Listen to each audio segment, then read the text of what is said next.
Et coucou tout le monde, bienvenue sur cette toute nouvelle vidéo.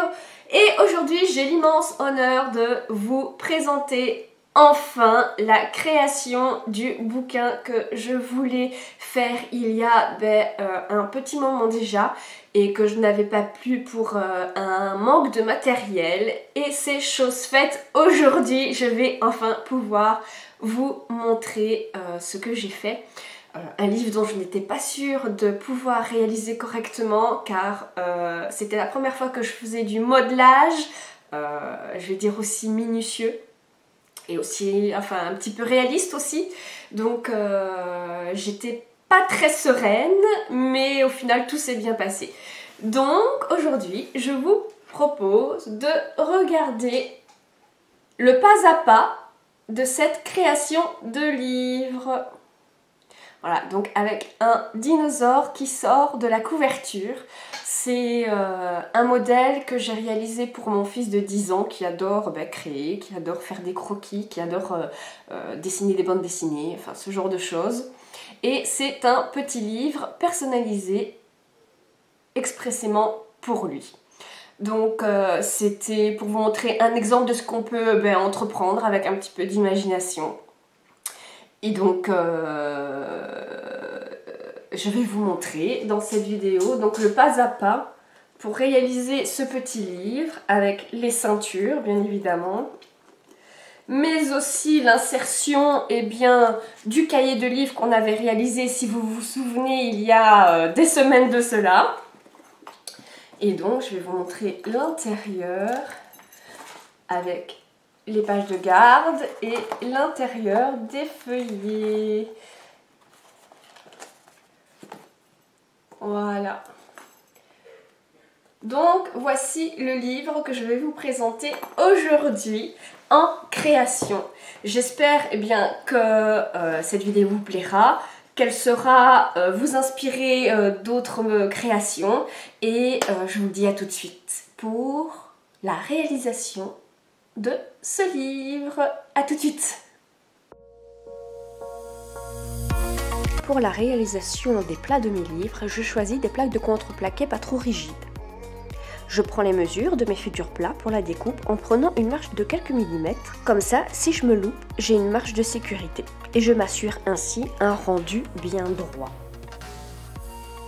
J'ai mes planches parfaitement découpées et nous allons les assembler au cahier. Nous aurons besoin de fils grossiers, comme du fil de jute, mais ici j'ai décidé d'essayer de récupérer des restes de laine. Nous utiliserons de la colle PVA, autrement dit de la colle vinylique. A l'aide d'un pinceau, je vais coller sur la tranche de mon cahier mes bouts de laine en les disposant de manière régulière. Il faut bien imbiber les fils de colle pour qu'ils adhèrent parfaitement à la tranche. Et lorsque ma tranche est bien sèche, je vais coller mes fils au plat des livres. Je dois les dégrossir en séparant les différents brins. Ainsi, lorsqu'ils seront collés au plat, ils ne se verront pas sous les pages de garde qui nous serviront à camoufler l'intérieur du livre.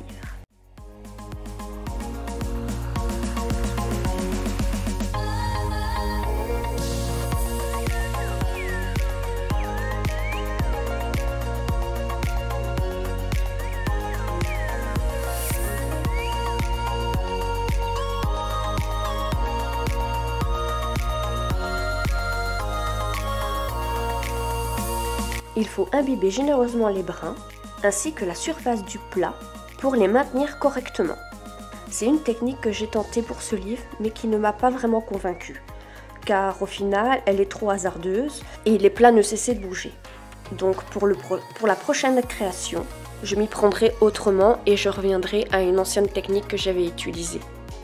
Pour mon premier assemblage, j'avais perforé mes planches à hauteur des fils et je les avais insérées avant de les coller. Ce qui était bien plus facile à manipuler sans risque que les plats ne bougent. Mais comme je vous l'ai dit dans ma première vidéo, je teste certaines méthodes car je découvre cette passion avec vous. Une fois mes brins de laine bien collés, je protège ma page de garde avec du papier sulfurisé. Je réalise exactement les mêmes gestes pour l'autre côté du plat du livre et j'envoie le tout en presse.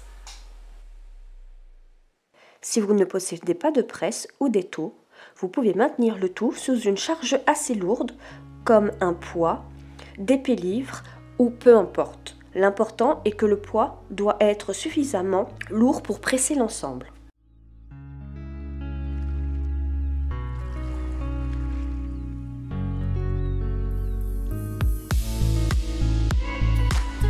Je vais laisser reposer mes plats 2 heures au minimum, voire plus. Tout dépend de la qualité de la colle et de son temps de séchage.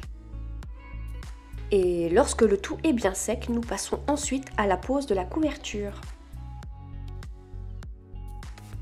Pour la réalisation de la couverture, j'ai choisi un tissu en simili-cuir. Je vais prendre les mesures adéquates et découper la base de la couverture en comptant 2 cm de plus pour les rebords internes.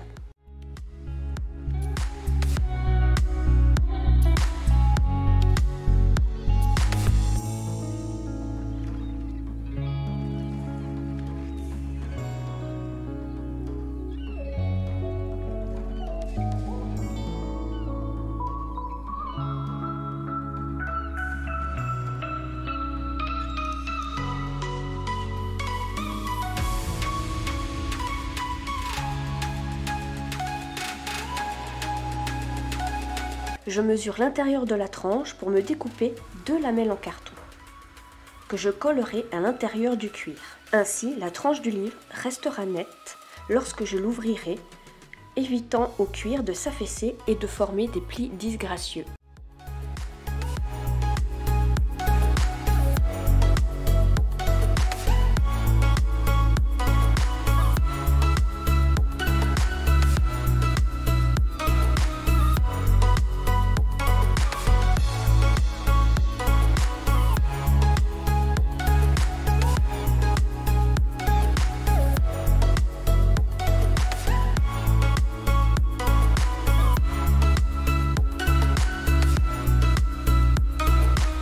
J'imbibe bien mon tissu de colle et pose mon carton à l'intérieur de la tranche. Je vérifie que mes bords correspondent au cahier et je vais étaler de la colle vinylique sur toute la surface des plats externes du livre.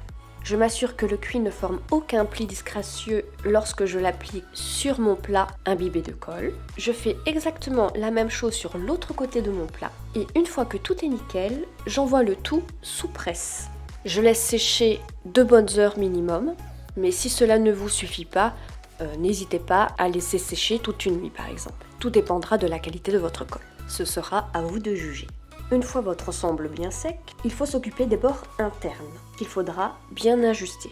Je découpe légèrement un peu de tissu au-dessus du rebord de la tranche pour que je puisse l'insérer à l'intérieur du lit. Il faudra bien imbiber l'intérieur du tissu. Si votre colle est trop épaisse, vous pouvez la diluer dans un petit peu d'eau. Elle pénétrera bien plus facilement à l'intérieur du tissu. Pour maintenir la marge interne du tissu bien fermement collée, vous pouvez maintenir le tout à l'aide de pinces ou alors vous pouvez agrafer les rebords. Ainsi, durant le séchage, vous vous assurez que le tissu ne bouge absolument pas.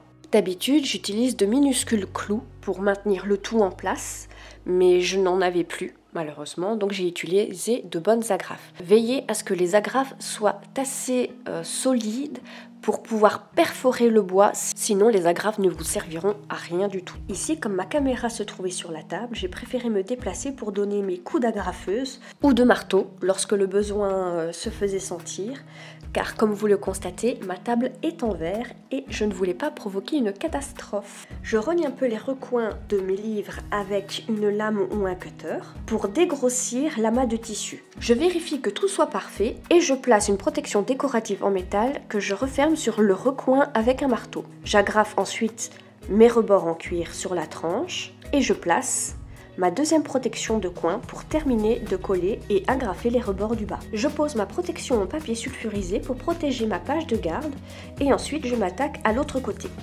Une fois terminé, je laisse sécher le livre sous la presse durant une nuit, ou plus si besoin. Le lendemain, je vérifie le résultat, ajuste le cuir de la tranche qui a bougé légèrement, que je replace avec une pointe de colle. Et je m'attaque à la réalisation des ceintures. Je mesure leur largeur pour qu'elles s'insèrent parfaitement dans la boucle, leur emplacement et la longueur du tissu dont je vais avoir besoin. Je perce à la perceuse les trous nécessaires à la pose des ceintures grâce au rivet. Je découpe ensuite mon tissu et assemble les ceintures. Je vais protéger l'intérieur et la tranche du tissu avec de la colle vinylique.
Je fixe mes débuts de ceinture à l'aide de mes rivets. Ma pince n'étant pas assez grande, j'utilise un marteau pour le faire.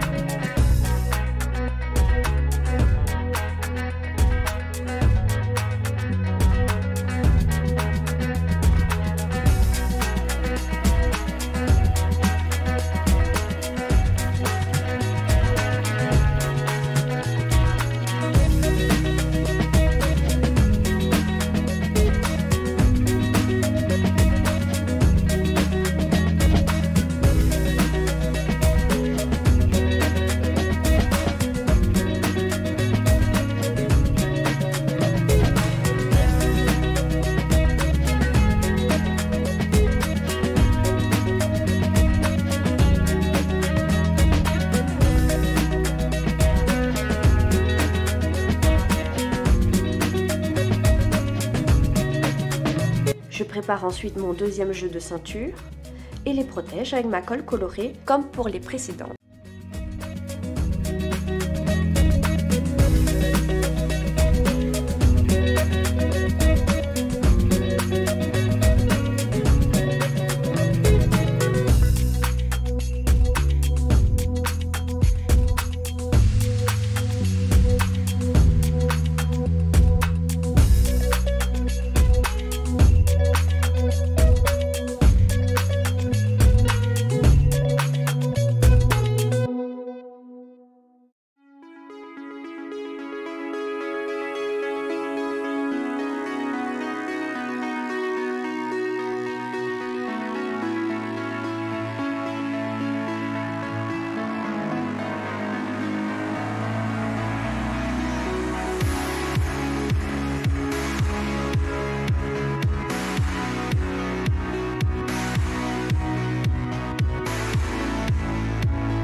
Avec une perforatrice, je vais découper les trous pour pouvoir sceller ma ceinture.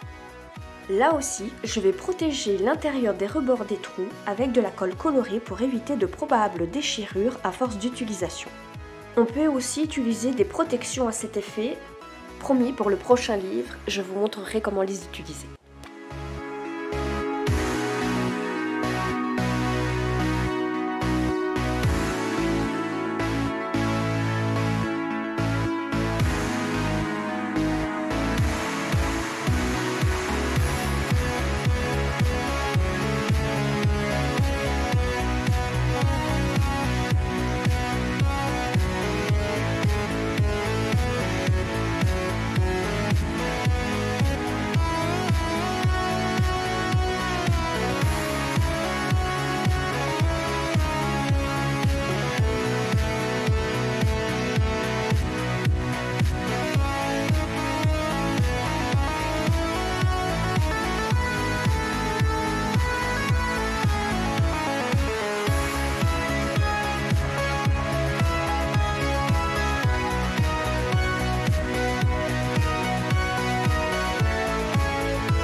je prends la peine de nettoyer la couverture de ces résidus.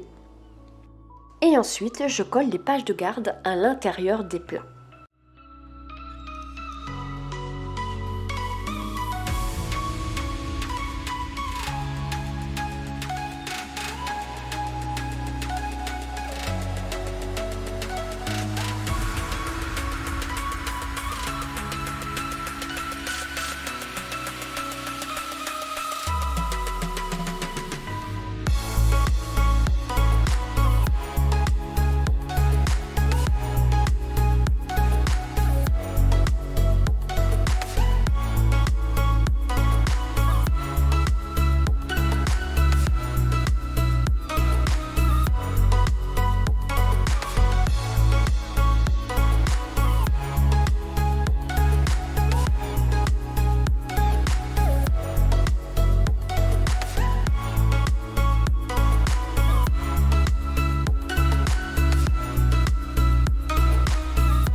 Comme mon fils voulait un rendu un peu vieilli et abîmé de la couverture, j'ai donc à l'aide d'une éponge tamponné avec parcimonie de la peinture rappelant la couleur des écailles d'un dinosaure. Je découpe la partie du cuir à l'endroit où je souhaite positionner le modelage du dinosaure et faire en sorte que sa tête sorte de la couverture. Comme je vous l'ai dit dans l'introduction, c'est la première fois que je faisais du modelage. D'habitude, c'est mon fils qui aime ce genre d'activité et je dois avouer qu'il est bien plus doué que moi pour cela. Je n'étais pas très sereine à l'idée de me lancer dans cette aventure. Seulement, au vu du résultat, j'étais assez fière de moi. Pour réaliser le dinosaure, j'ai utilisé de la porcelaine froide que j'ai cuisinée moi-même. Si vous êtes intéressé par la recette, dites-le moi en commentaire. Si vous êtes assez nombreux à me le demander, je réaliserai une vidéo sur la confection de cette pâte. Sinon, à défaut, vous pouvez acheter de la pâte toute prête à l'emploi, qui sèche à l'air libre. Donc, en toute logique, pas de pâte Fimo qui nécessite une cuisson au four.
lorsque j'ai fini mon modelage, je ponce les pages de la tranche pour les égaliser et lui donner un meilleur aspect.